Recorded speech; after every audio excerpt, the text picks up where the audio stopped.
For some reason, Sonic the Hedgehog is one of the most polarizing characters in video games. Not him himself, but his games. Some people will argue that they're amazing and they love them, and then other people say they're trash and there haven't been a good one since the early Sega Genesis age. I have a little bias myself, as I've been pushing for Sonic Frontiers to be a good game. Ever since we got that first trailer, where it seemed like it was going to be an open world game, and people were calling it Sonic of the Wild and this and that, just had my hopes that it would be good. In fact, of all games that came out this year, this was the one I was really hoping would be good. Now, why I have so much, interest in the Blue Blur's success, I can't say why. For the longest time, I thought it was nostalgia, and the thought of Sonic the Hedgehog just reminds you of being a kid again. But to be honest, for me anyway, the best Sonic moments have happened more recently, with games like Sonic Mania, and to be honest, Sonic Ultimate Colors was pretty fun too. But it just must be the potential what's there, and the fact that it's hard to dislike the little guy, unless you're, Trick. The only person I've ever met who says he wants to beat up Sonic the Hedgehog. Just crazy. Anyway, let's talk about if that game actually lived up to the hype though. Did Sonic Frontiers come through? And I think the bigger question, is it worth it on the Nintendo Switch? I'm Nima. I appreciate you guys being here. I appreciate any and all subs and likes and comments. All of that is amazing. I really do want to know your opinions of this game. What's your thoughts on it? Are you going to pick it up? Have you already gotten it? Let me know anything. Anyway, let's get on to it from my perspective. So I did actually check out two versions of the game, the PS5 version and the Nintendo Switch version. I'll be honest, I played far more of the Nintendo Switch version, and in fact that was how I beat the game. And just a quick side note, all the video that you are seeing is from the first two levels on the Nintendo Switch. I didn't want to spoil anything, and I wanted to keep it pretty fresh for everyone who wants to check it out. Anyway, the story of the game is like most Sonic games, where it doesn't really make sense, or it might make sense, but it's very convoluted and sort of hard to follow, and I understand that there's enough people who get these games, but I'm not one of them. But essentially, it starts off with Dr. Eggman working on a gate of sorts. It's a gate that you'll get used to,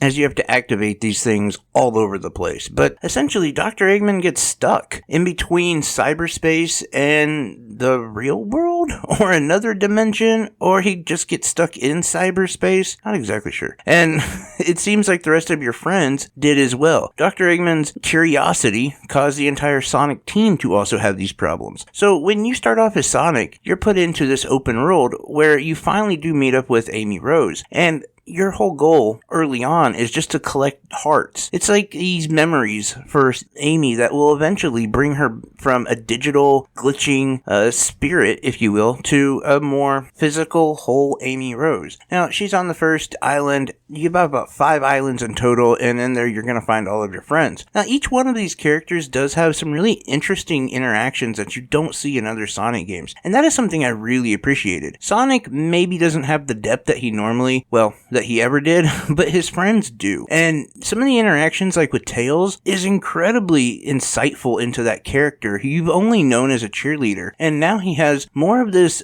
idea of wanting to go from a secondary character to being a leader himself and actually fighting with these ideas, as well as even Amy Rose, who basically cements herself as more of a martyr to peace and love and helping people come around to accomplish their goals, even if it costs her own life, which is insane because these aren't things that we know any of these characters for doing or being. We can only surmise that Sonic has that in him because of his desire to always defeat the bad guy. Now, the actual graphics of the game are, they're iffy. And it's true that there's a lot of pop-in, and for some people that's a problem. For me, it really didn't bother me. As I said, most of the time I played on the Nintendo Switch, and yes, did have that little kind of blurry veneer that people talk about, and graphics were not amazing, especially in the open world areas, where I actually enjoyed spending most of my time. Now, the cyberspace areas, which is the more linear, traditional Sonic levels, those look fantastic. Like, they look amazing.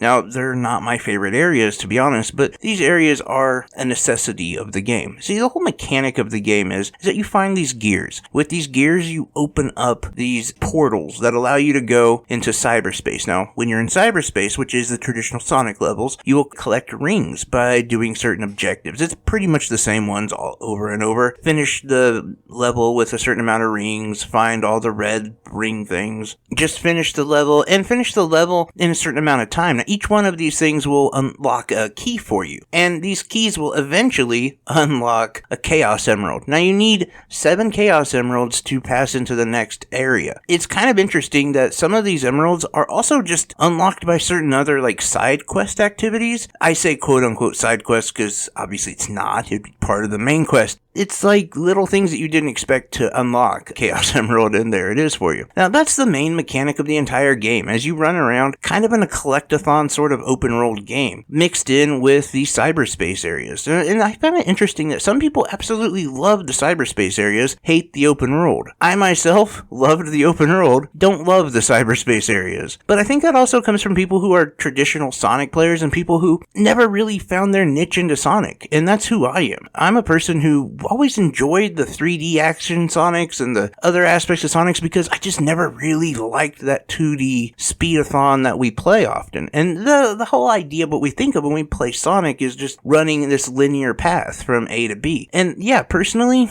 wasn't really my thing. So I actually enjoy the open world aspect. I actually think too that the idea of combining the two is a really great idea for Sega. Now, is this game perfect? No, it needs a lot of work. Now, especially it needs a lot of work on the Nintendo Switch. It's totally playable though, and people who think that it's not worth it, it's not worth the time, they're just wrong, unfortunately. Now, the thing is, if you do have a PlayStation 4, PlayStation 5, or an Xbox, and graphics and performance are just incredibly important to you, then fine. But the trade-off for it to be at a personal, portable standard like on the Nintendo Switch is perfectly acceptable. It doesn't take that much away from the game. It really doesn't. Like playing both versions on a PS5 and a Switch, I really didn't notice a lot. I did notice, of course, like on the PS5, it looks better, it performs better, all of that. Although, when you're actually holding it in your hand, looking through that OLED screen, the game still looks pretty decent and plays pretty well, and that trade-off for me is worth it. Now, maybe not be for everybody, and that's cool. There's a lot of people who are just fed up with the Switch's performance and hardware capabilities, and for you, I would say definitely check out the version on the PlayStation, the Xbox,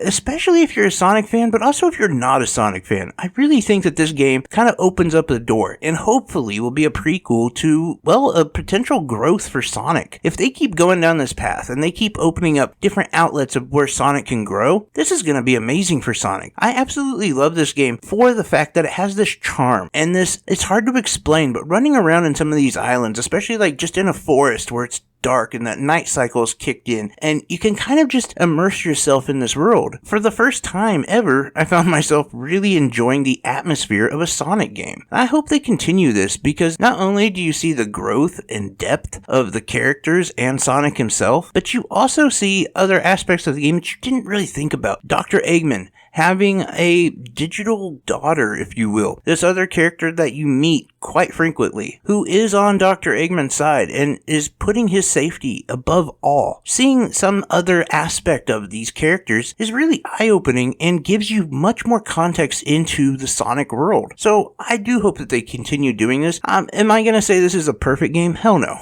But it's fun, and I think most people would enjoy it, at least for what it is, and especially if you're one of those people who love just collecting stuff. I also love the fact that whenever you accomplish something, it actually shows it on the map as an X. Hey, you did that. It just, I don't know, gives you a little something to look at. Now, I will also say too, much like a lot of other open world games, this game does have little, I don't know, puzzles, if you will, that will unlock the map for you. So when you actually look at the map, you can see parts that you've unlocked by opening these, I don't know, access portals, if you will, that allow the map to be exposed. It's simple, and every other open world game does that, so it's just on par with that. Now, a lot of other complaints about it are the random rails throughout the game, because there's a ton of them. But I tell you that I don't care, because they're awesome and they're fun, and just it gives you that feeling of freedom and running around the levels, as well as being a really clever way to have you basically get from one side of the island to the other, like a fast travel mechanism. Would I suggest Sonic the Hedgehog? Yes, as I said before, I think this is a good game, and ultimately I would give it an 8 out of 10, so I would rank it at about an 80.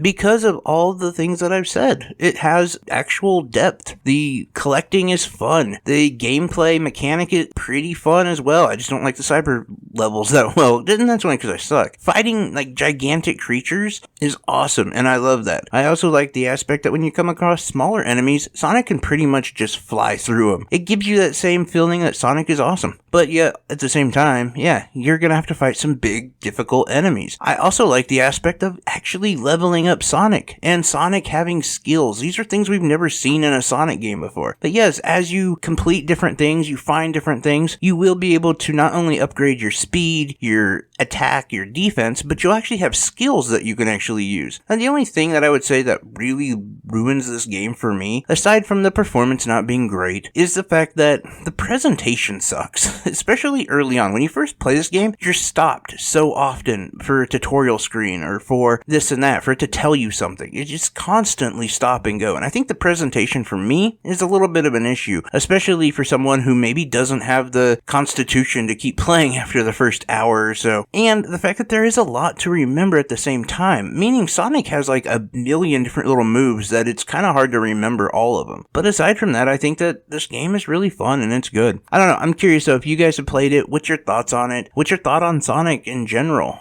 I already know that, like I said, Trick does not like Sonic and would beat him up in an alley if you ever saw him. But what are your guys' thoughts on this? Are you going to pick it up? Anything and everything I'm interested in. But like always, I'm wishing you guys health, wealth, and above all, I hope you're truly happy because you make me happy. Take care, everyone. Bye-bye.